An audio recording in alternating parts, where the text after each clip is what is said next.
Kלים Perek Tes Mishnah Daled.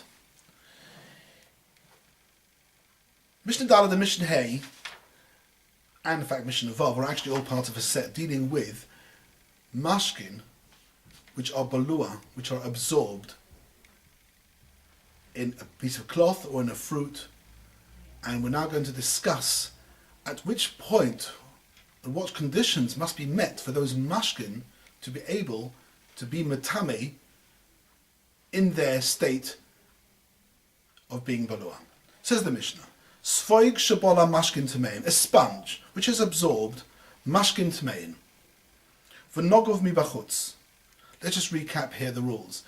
That midoraisa mashkin, normal mashkin which are tame, can be a rishon or a sheni, cannot be metame a kli cheres. Midrabanon, mashkin can be metame a keli. So these sfoig have absorbed mashkin tamein. V'nogov mi bachutz. There's no mashkin on the outside of the sponge. V'nofal la'avir hatanur, and the sponge has now fallen into the avir of the tanur. Says the Mishnah Tomei, the mashkin tamein which are nivla in the sfoig are able to be metame the mashkin. Why? Shesoif mashkelotzes. Here we have to introduce a very important machloikus, a very important rule, which is a machloikus of Rabbi Yochanan and Rish Lakish, and we're now following the view of Rabbi Yochanan, how the Rambam paskins. This is how the Rambam paskins.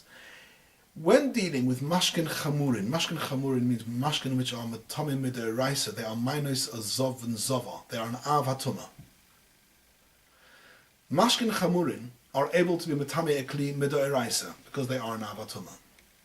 Such mashkin, even if they are absorbed into a piece of cloth or into a fruit, if the person is makbid, he would like to get rid of that mashkin, and it's quite easy for him to do so, then the mashkin are able to be metame even in their balua state.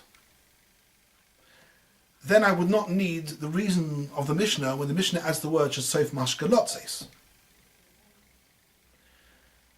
But this Mishnah isn't talking about mashkin chamurin. As I said before, this Mishnah is talking about what's called mashkin kalin, mashkin which are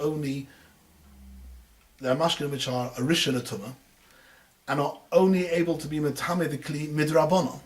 In the case of mashkin kalin, the rule is that they cannot be metame in their balua state until they actually get squeezed out again. Ad sheyetzu. Says the Mishnah, a sfoig is different from other cases of balua, that even while the mashkin are balua inside the sfoig, the mashkin are still able to be metame the tanur. Why? Shesoif mashkelotzes, because a sfoig is osur lahachnis or lahotzi. It's made for mashkin to be absorbed and to be squeezed out, and then again. So it's a bit like the rule of kol omeid lotzes kiyot sadomi. Therefore, although it's still balua, because it's soif mashkelotzes, it's considered as if it has already come out. Tanakama adds, v'chein chaticha shel lefes v'shel gemi. Similarly, a piece of turnip or a piece of rubber, a piece of reed, which is again absorbed mashkin.